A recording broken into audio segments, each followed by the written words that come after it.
रतन टाटा, जो अब हमारे बीच नहीं रहे। और रतन टाटा जी एक ऐसे इंसान हैं जिनके जाने से पूरा देश दुखी है। वे एक ऐसे इंसान थे जो एक ईमानदार और अच्छे इंसान थे, जिनके आगे कोई भी इंसान उनके जैसा नहीं हो सकता है, ना होगा ना शायद है। रतन टाटा जी इतने अमीर और इतने अच्छे इंसान थे, फिर भी उन्होंने शादी क्यों नहीं की? और जिससे वे प्यार करते थे उसने उनसे शादी क्यों नहीं की? आखिर क्या हुआ था जो रतन टाटा जी की शादी नहीं हुई?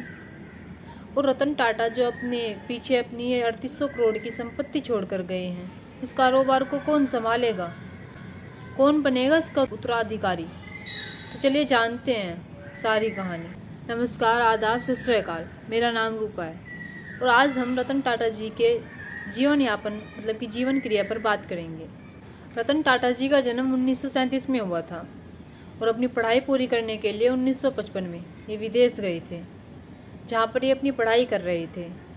वहीं पर इन्हें एक लड़की मिलती है जो अंग्रेजन होती है और उनसे ही प्यार कर बैठते हैं, उनसे ही शादी करना चाहते हैं।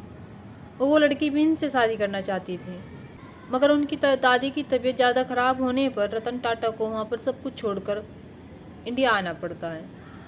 पर रतन टाटा जो वो लड़की होती है उसे भी लाने के लिए कहते हैं, लेकिन जो उसके परिवार वाले होते हैं वे कहते हैं कि चाइना और भारत के संबंध अच्छे नहीं हैं, वहाँ पर वॉर चल रही है। जब इनके बीच संबंध अच्छे हो जाएंगे तब हम तुम दोनों की शादी करा देंगे। रतन टाटा मान जाते हैं और वह अकेले ही भारत आ जाते हैं। और वो भारत आने के बाद में अपने पापा का कारोबार संभाल लेते हैं और उनके बिजनेस में ही लग जाते हैं। और इंडिया और चाइना के संबंध भी अच्छे हो जाते हैं, वॉर भी रुक जाती है। मगर जो इस लड़की के पापा होते हैं वे ज़बरदस्ती उसकी शादी कहीं और करवा देते हैं, रतन टाटा जी के साथ धोखा कर देते हैं। रतन टाटा जी को जब इस बात का पता चलता है कि उसकी शादी कहीं और हो गई तो वे टूट जाते हैं। वे फिर किसी से शादी नहीं करते। हालांकि कई मीडिया के मुताबिक 4-5 लड़कियों से उनका नाम जोड़ा गया है जिनसे उन्होंने शादी करने की कोशिश की थी, पर उनकी शादी उनसे भी नहीं हो पाती। और फिर रतन टाटा जी अकेले रहने का निश्चय कर लेते हैं और वे अकेले रहने लगते हैं।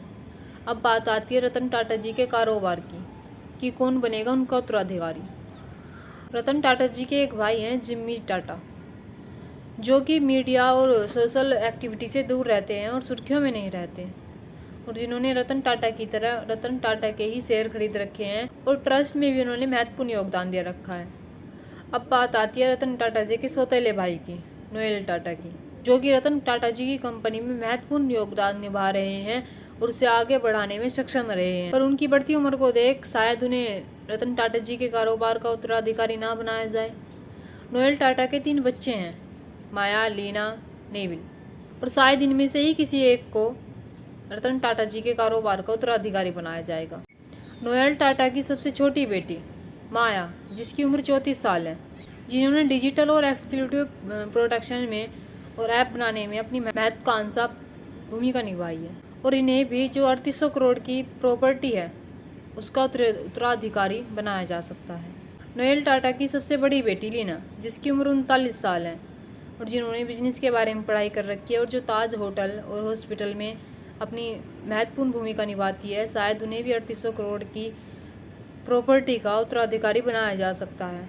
और अब बचे नोएल टाटा के सब बेटे, जिनकी उम्र 32 साल है, जो एक शादीशुदा और पारिवारिक ट्रस्टी में भी अपना महत्वपूर्ण योगदान दे रहे हैं और जिन्होंने अपने आइडिया से रतन टाटा जी की कंपनी को और ऊंचाइयों तक पहुंचाया है। और शायद इन्हें भी 3800 करोड़ की प्रॉपर्टी का उत्तराधिकारी बनाया जा सकता है। और अब बात आती है एक ऐसे इंसान की जो रतन टाटा जी के साथ रहता था, शांतनु नायडू। ये कौन था? क्या ये भी 3800 करोड़ की प्रॉपर्टी का वारिस बन सकता है, उत्तराधिकारी बन सकता है, जो रतन टाटा जी के साथ हर टाइम रहता था और जो शायद उनका सबसे अच्छा दोस्त भी बन चुका था और जिनके साथ उनकी फ़ोटोज़ वीडियो वायरल होती रहती थी? शांतनु नायडू, जिन पर सबकी नज़रें बनी हुई है कि इन्हें कौन सा पद दिया जाएगा, इन्हें क्या बनाया जाएगा, रतन टाटा जी के बाद इनको कैसे कौन सी जगह दी जाएगी, इस पर भी सबकी नज़र बनी हुई है। रतन टाटा जी एक कितने अच्छे इंसान थे कि वे अपनी जो सारे वर्कर थे उन्हें अपनी फैमिली की तरह मानते थे, वे उन्हें अपने परिवार की तरह रखते थे, वे उन्हें किसी भी चीज़ की कमी नहीं आने देते थे। उनके साथ अपने परिवार की तरह रहते थे। रतन टाटा जी के जाने के बाद पूरे देश को दुख हुआ है और हमारे देश ने कोहिनूर खोया है, एक ऐसा कोहिनूर जिसकी बराबरी कोई नहीं कर सकता, जिसकी बराबरी दुनिया का कितना भी बड़ा आदमी हो कोई भी नहीं कर सकता। और रतन टाटा जी के जाने के बाद अब देखना ये है कि उनकी 3800 करोड़ की प्रॉपर्टी का उत्तराधिकारी कौन बनता है।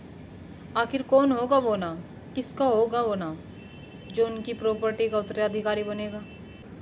आगे जाकर पता चलेगा कि कौन बनेगा इनकी प्रॉपर्टी का उत्तराधिकारी।